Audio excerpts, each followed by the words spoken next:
prophet Jeremiah is in speaking to the people, is reminding them how they are not following the Torah. They're not following the law of God.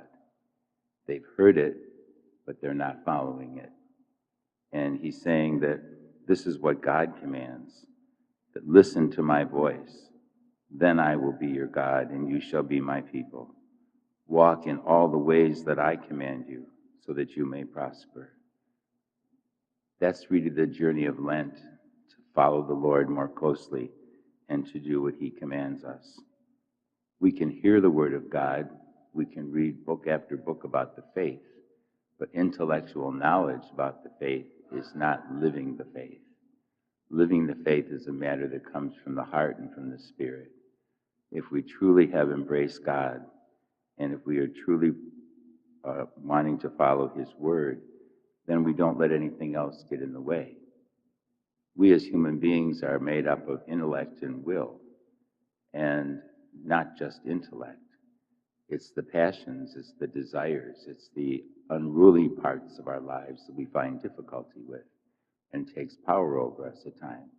And Satan is the one who influences us. So many people say that there's no devil, but there certainly is. In the gospel, Jesus talks about him today. And that the devil, he wants us to have smug complacency.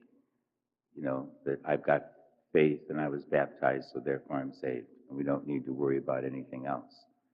And that's pride and self-indulgence moves in, and then all the other things begin to happen.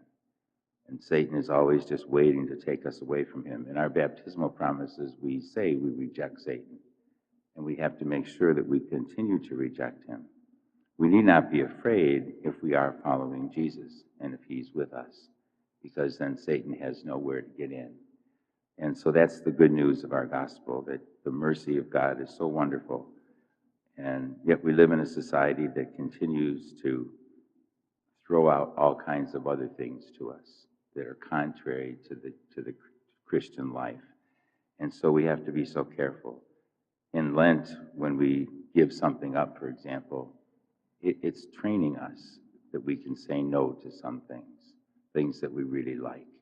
If I really, really enjoy chocolate like I do, it's hard not to just pass by and not try some.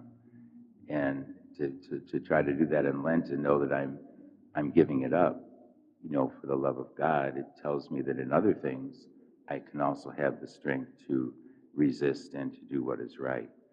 So the scriptures tonight are pretty clear. Our Lenten journey is to be personally more united with Christ in mind and spirit, so that we continue to follow his word and not the call of the world or of the devil. Let us stand and offer our prayers and petitions.